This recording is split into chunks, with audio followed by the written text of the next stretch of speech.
Hi everyone, this is Rishabh, and the topic we've decided on is farm law and its implication on the future primary sector in India.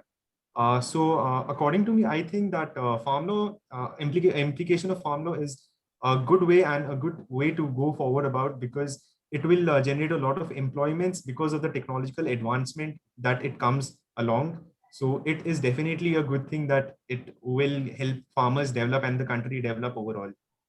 Yes. Hi, this Okay. is Fazil Mahmood. As Rishabh said, farming as a primary sector in India needs several technological advancements and multiple business opportunity. I do believe that these farm laws would open much more business avenues to the farmers who are, despite farming, around 29% of our primary in informal sector in India are still not getting the proper income. Okay. I Yeah, would like definitely. to. Yeah, go ahead, Govin, please. Shilpa, go ahead. Yeah, yeah, definitely. To summarize that point, for example, in India, around 45% of the population, that is workforce, is engaged in the primary sector, and that too they are contributing only 15% to the GDP, and so it shows that the inefficiency of the farm sector. So we need to do something to enhance the productivity and efficiency of the farm sector. So I think farm bill is gonna help in this way. I would like to go for the basic concept about what is farm law. Actually, this comes with three different laws, and what they are actually implicating is that previously the farmers will be restricted to basic APMC mandis where they are forced to sell their products to the limited people. Now they have a big open market before them, so by they will be getting more access to the world around, and they will be getting better price for their products. And also in the case of contract farming, which will be implemented as a part of this, they will be insured, and at the same time they will be insured against any sort of natural calamities that will be happening and causing them a big loss. So I think that after government is enacting this particular thing, there are so many agitations and public response against that happening, but even though in the greater good, it's a good thing to go. As our prime minister, I think that it's a better thing that we can contribute to our primary sector. Hello, I am Soumitra. And as Shilpa said that it is a good initiative, but we have to take into account that most of our, a big part of our, the part of the farmers community, they belong to very poor class. Or most of them don't have even lands. So how can they can go other places to sell their products? That will be very hectic for them. And as per the agreement part, that there is they will fall in the loopholes of the big corporates. Like the big corporates are the army of the lawyers, and they can find loopholes and manipulate them, extort them anytime. So there should be clear. They should clear this on the bill that those things don't happen. Thank you, Soumitra. But I would like to add on for what Shilpa told. See, this according to the latest farmers law, what happened? I can see many farmers. Basically, I am located in Bangalore, where I see farmers coming out from the nearby districts, regions, and they sell their products over here directly in the APMCs, which is actually directly from the farmers. Directly, the consumers are buying it. So it's helping them in a very big way, although they are also hailing from poor families. Also, to add Yeah. on to Jagan's point, I would also like to say that it will not just help that, but also see there are pros and cons of everything that will be implemented in our constitution. So we'll have to take the critical decision of what is good and what is not. And in the longer run, this will be a good decision itself.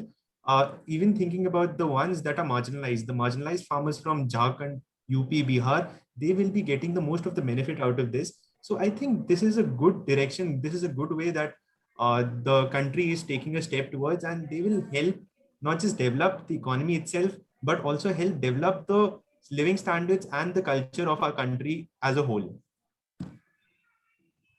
Yeah, But I like I can would like still, to convey one point here. So unlike the Western countries where the farmers have more per capita and more lands per acre.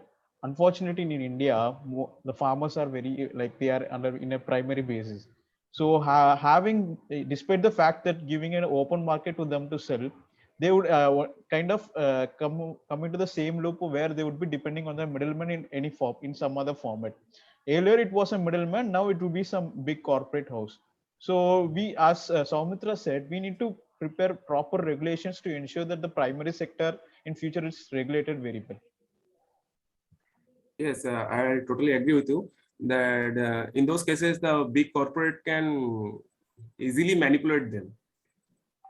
They can take advantage of them. Like if they don't have the exactly any particular mandi, then where they will go? Like Jagan says that in Bangalore, there will be very few percentage. I believe because the place where I belong, I don't see that much. They don't have that much resources to go outside. Yes, Jagan. Yeah, I can actually correlate what Soumitra is saying. Basically, I was staying in Bengal a couple of years actually. So I saw that because the today's world in India, at least, you can see people are becoming tech savvy. But whereas farmers over there, they are not even into technology. They don't know anything what's happening out there and all these things. So they won't be having access, and they will always fall a prey for these corporates. Greatly put, Jagan. So Shilpa, would you like to conclude this by adding on to saying by something on Yeah, I this? think Govind has something to say. Before that, Yes, I have Govind? something to say. Yes, Govind. Yeah, go ahead. I would like to shed some light on the why there is agitation. First of all, the main reason is the farmers are demanding the legal provision for the minimum support price. Although the government is assuring that the minimum support price will be in place, but they are demanding for the legal agreement for legal act for the that. That's why the farmers are not quite sure that this act is going to help in the future. So second thing is the state governments are also concerned. For example, take the example of Punjab and Haryana. Generally, before the act, what happens whenever grain is transferred from one state to another? This is done through the APMCs, and that too levy some taxes. The point is clear. Whenever the act comes into place, the state is gonna lose their tax, which is equivalent to thousands of crores. So this is concerned with the states as well. Okay. So I think that as per our part of discussion, every laws that will be implemented having equal pros and cons. And as we see a bright future ahead with the farm law, there is also a problem with the less educated or below average kind of people like farmers. So the basic thing I feel like is that enacting a law, it will be easy. But how we will be keeping the trust of the stakeholders is what matters. So the thing that we have to do, as per Gobin's point, we have to take care how the farmers will be affected, and we have to ensure that they will be in a comfortable manner. The laws will be enacted, and thereby we can take the help of the local authorities, state governments, and all. Whereby we can enact this law in a better way, so that we can ensure a better agriculture or a better future for the primary sector, and thereby we would conclude this meeting, right? Yeah, thank you. Thank you, everyone.